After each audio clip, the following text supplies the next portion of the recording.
is that win.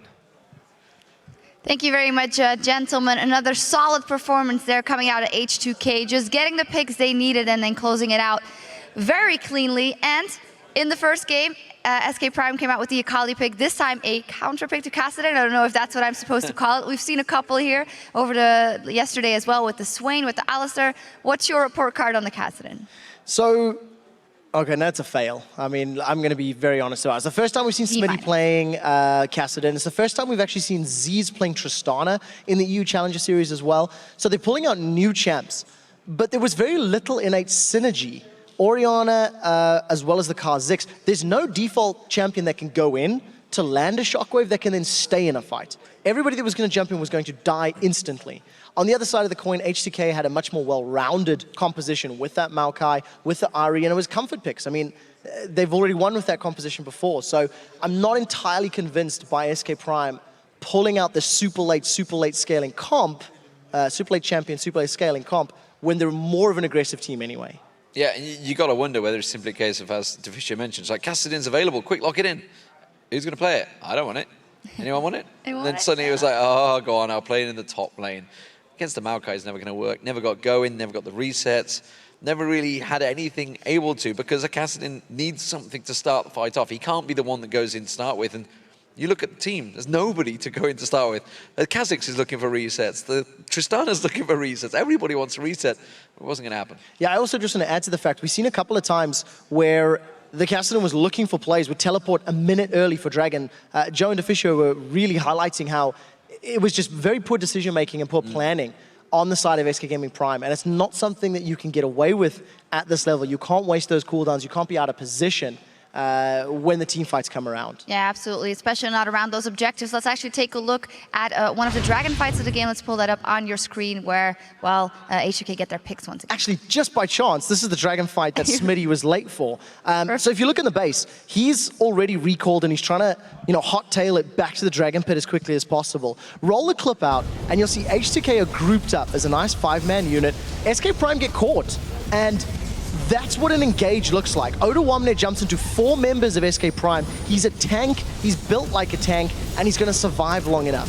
So Eco's going to carry on running forward. Febiven's going to end up getting a double kill. But the main problem for me is Smitty just overcommits. The fight is over at this point. There are 4 members of H2k still alive, and Smitty's like, want, and ends up giving up more kills himself.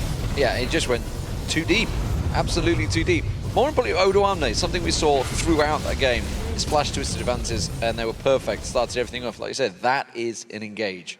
Yeah, great stuff. Well, actually, SK Prime's game maybe reminds me of what the Copenhagen Wolves had been doing recently. They pick these late game champions, and then they just jump in at all the moments that they shouldn't. And as such, it wasn't going very well with them. So let's flow back into the next replay around Baron, which actually sealed the deal. Yeah, I mean, there's a long time between the Dragon fight and the Baron fight, and it was very controlled from H2k. They never had an insurmountable lead, but they strategically made no big mistakes. Roll the clip out, and this is just a near perfect Baron bait.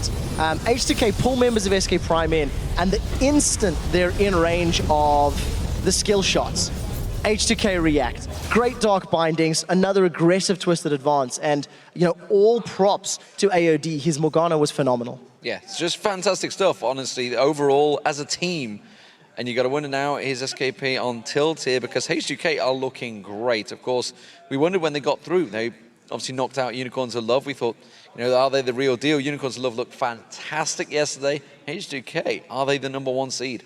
Yeah, very interesting. And again, now, this time around, What the Fox on Orianna. So you would say very much a comfort pick, I think, for any mid laner. And he didn't wait it out. Sometimes a 1-person shockwave, a 2-person shockwave. Is it the stage? What is it? Because I did expect a lot more out of him. I think that it is. I mean, SK Prime may have suffered from a similar problem that Millennium did, that they were planning and preparing and scheming coming into the LAN final, instead of just playing what they're comfortable on. I know that Zyrene was quite active on Skype and talking about how SK Prime, when they're playing aggressive and sort of early game champions and really looking to brawl, they do well. And this was simply not the case. They looked to brawl in game 1, and it didn't work. So that could be Panic Station's new wild card, and it didn't work out either. Yeah, you just wonder whether that's simply a game plan. H2k knew it. Like, if we know it, they know it, that's for sure, because they are way more experienced at playing their opponent. They would have played SK Prime a bunch of times before, obviously across tournaments, DreamHack, etc. So they knew exactly what they were going up against. So maybe they've just planned it well and executed a great game plan so far. Can they go 3-0? We will see. And for SK Prime, of course, good that they then have the jitters here on this stage now, and then maybe for going forward, they know how to work with that. Good point. All right, we've got to take another quick break, but when we return, it's game 3 of the